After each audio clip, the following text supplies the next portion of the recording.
आज हम बात करने वाले हैं भगवद गीता के पहले अध्याय की। ये एक ऐसी कहानी है जो सिर्फ किसी एक योद्धा की नहीं बल्कि हम सबके मन में कभी न कभी चलने वाले उस संघर्ष की है, जहां एक तरफ कर्तव्य होता है और दूसरी तरफ हमारी भावनाएं। ऐसा कहा जाता है कि गीता में दुनिया के हर सवाल का जवाब है और ये सिर्फ कोई धार्मिक किताब नहीं है, बल्कि ये जिंदगी के लिए एक प्रैक्टिकल गाइड है, खासकर उन मुश्किल पलों के लिए जिन्हें हम धर्म संकट कहते हैं। मतलब वो सिचुएशन जब सही और गलत के बीच की लाइन एकदम धुंधली हो जाती है। और यही वो सबसे बड़ा सवाल है जो पहला अध्याय हमारे सामने रखता है कि जब आपका कर्तव्य, आपकी ड्यूटी, आपकी भावनाओं से टकराए तो आखिर सही रास्ता क्या है। इसी एक सवाल से शुरू होती है दुनिया की सबसे गहरी फिलोसॉफिकल बातचीत में से एक। तो चलिए देखते हैं कि ये दुविधा आखिर है क्या। तो कहानी की शुरुआत होती है कुरुक्षेत्र के मैदान से, एक विशाल युद्ध भूमि। और यहाँ नेत्रहीन राजा धृतराष्ट्र अपने सलाहकार संजय से पूछते हैं, संजय बताओ, धर्मक्षेत्र कुरुक्षेत्र में युद्ध के लिए इकट्ठे हुए मेरे और पांडु के पुत्रों ने क्या किया। अब देखिए, संजय के पास थी दिव्य दृष्टि, मतलब एक ऐसी शक्ति जिससे वो महल में बैठे बैठे ही युद्ध के मैदान का सारा हाल देख और सुन सकते थे। समझ लीजिए, राजा के लिए एक तरह की लाइव कमेंट्री चल रही थी और संजय की आंखों से ही हम देखते हैं वो नजारा। दो विशाल सेनाएं आमने सामने खड़ी हैं, जिनमें जमाने के बड़े बड़े योद्धा शामिल हैं और माहौल में एक अजीब सा तनाव है, क्योंकि युद्ध बस शुरू ही होने वाला है।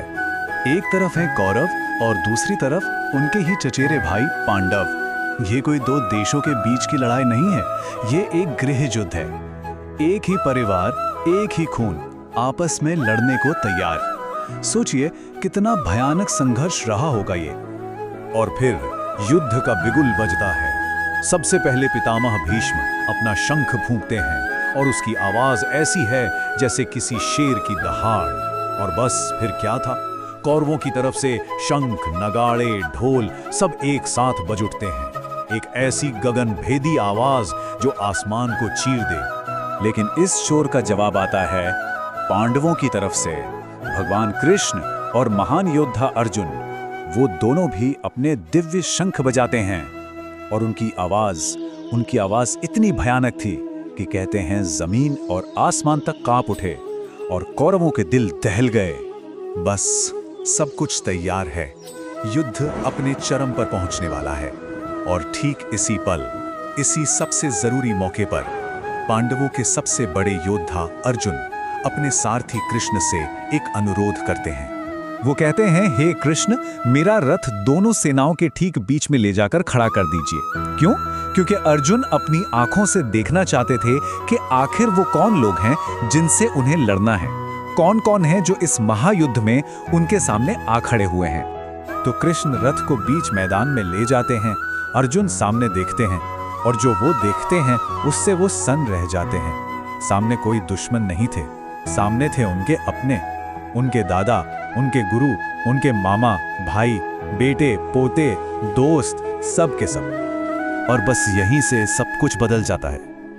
अपने ही लोगों को मारने के ख्याल से ही अर्जुन अंदर से टूट जाते हैं। जो युद्ध बाहर मैदान में लड़ा जाना था, वो अब अर्जुन के मन के अंदर शुरू हो जाता है। ये मोह है अपने लोगों से लगाव, जो अब उनके कर्तव्य, उनके धर्म के आड़े आ रहा था। अर्जुन का दुख और ये कंफ्यूजन इतना गहरा है कि उसका असर अब उनके शरीर पर दिखने लगता है। वो कहते हैं, मेरे हाथ पैर ढीले पड़ रहे हैं, मुंह सूख रहा है, पूरे शरीर में कंपकपी छूट रही है। उनका शरीर उनके मन की उथल-पुथल का आईना बन गया था। सोचिए, वो अर्जुन जो अपनी एकाग्रता के लिए मशहूर थे, आज उनकी ये हालत थी कि उनसे खड़ा भी नहीं हुआ जा रहा था। और उनका वो प्रसिद्ध गांडीव धनुष, वो भी उनके हाथों से फिसल रहा था। अब अर्जुन लड़ाई ना करने के लिए, अपने मन को समझाने के लिए तर्क देने लगते हैं। वो कहते हैं, मुझे ऐसी जीत नहीं चाहिए, ऐसा राजपाट नहीं चाहिए जिसके लिए अपनों को मारना पड़े। ऐसा करने से तो सिर्फ पाप लगेगा। वो कुल क्षय यानी वंश के नाश का डर जताते हैं। कहते हैं कि परिवार की परंपराएं टूटने से समाज में अधर्म फैल जाएगा। मतलब उनके हिसाब से इस लड़ाई का कोई भी नतीजा निकले, होगा तो सिर्फ नुकसान ही नुकसान।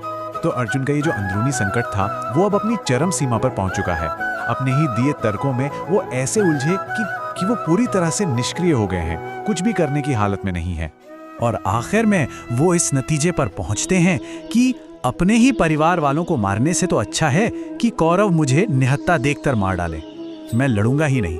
और ये कहकर अर्जुन अपने धनुष और बाण नीचे रख देते हैं। ये एक तरह से उनका सरेंडर था अपने दुख और कंफ्यूजन के आगे, और वो पूरी तरह निराश होकर रथ के पिछले हिस्से में जाकर बैठ जाते हैं। फैसला साफ था, वो युद्ध नहीं लड़ेंगे। तो पहला अध्याय हमें इसी एक बड़े सवाल के साथ छोड़ जाता है, अपने कर्तव्य के लिए अपनों से लड़ना, क्या ये धर्म है या पाप? और अर्जुन की यही दुविधा, यही कंफ्यूजन उस महान ज्ञान के लिए स्टेज तैयार करता है जो अब कृष्ण देने वाले हैं। जो कहानी एक योद्धा के निजी विषाद से शुरू हुई थी, वो अब हम सब के लिए कर्तव्य और जीवन के सही अर्थ को समझने की एक सार्वभौमिक यात्रा बन जाती है।